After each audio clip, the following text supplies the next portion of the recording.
Welcome everybody to part 3 of the off-leash hiking safety course.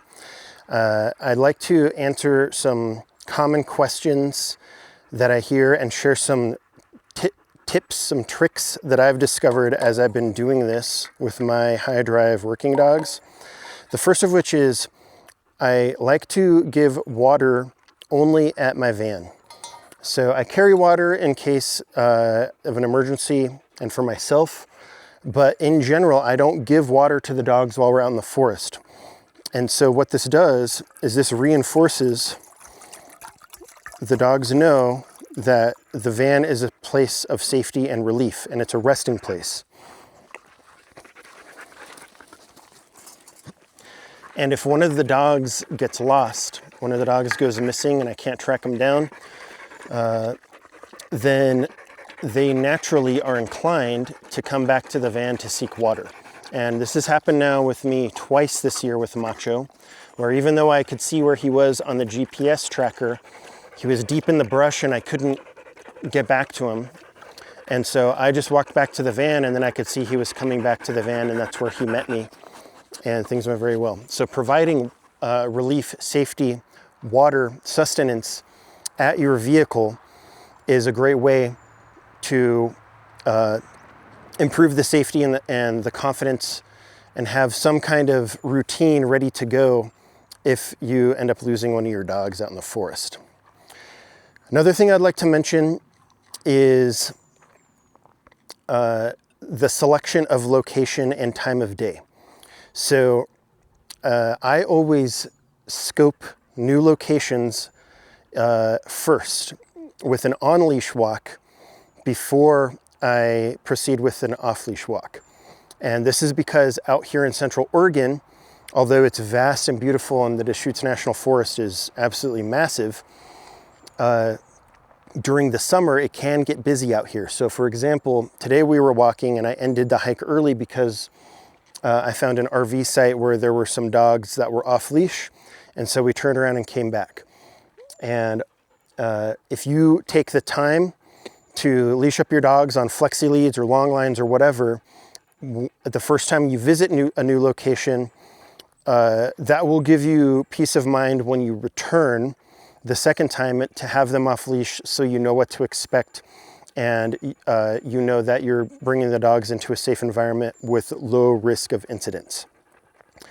And finally, another tip that I would like to mention is that all obedience commands, everything that you are forcing the dog to do against its will, especially in an environment where the dog wants to go run and play, they want to chase, they want to hunt, everything that you need the dog to do, especially the recall, needs to be practiced on a routine basis.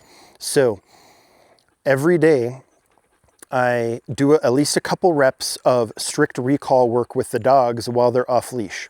And so at the beginning of the walk, I get the e-collars on, I get them moving, maybe a minute or two, and then I use Macho come, Tama come. I give them the strict recall command before they have a chance to run away, and we do 2 or 3 reps of that just to reinforce the pattern. And I reward that behavior with either treats or with affection, depending on what the dog likes. And because I do that every day, this is fresh in the dog's mind, and it's much more likely that they're going to listen to me in the moment when I need it most. Finally, I want to revisit the e-collar and discuss the levels, because out here in the forest, depending on how remote of a location you are and how safe you're feeling about your dog getting away from you, you may consider purchasing a professional grade e-collar that will really suppress the dogs running away completely. And by that I mean essentially a taser. So if you were in an area where your dog's life could be at risk if it runs away or if it chases a horse, for example, and you haven't had the ability, the time, the knowledge to prepare the dog for that situation so that it'll recall and be safe, I believe that it is morally justified to use an e-collar on a very high setting to completely suppress the dog until it hits the ground. And I've only had to do that with Macho once, but it did save his life because he had started chasing a horse. And if he had continued that chase, then it was very likely that he was going to be kicked and injured or killed. So I cranked the e-collar up all the way as soon as he started chasing the horse, and I shouted Macho no, and I hit the e-collar, and it was so high that he hit the ground and he was actually in shock. It took him a minute to recover. And that hurt my feelings a lot. I was really disappointed that I put him in that situation, but because his drive is so high and I don't have horses to train with, I feel that it is morally responsible for me to use that level of correction in an emergency. Everybody's opinions are going to vary on this, and you'll have to make those decisions for yourself.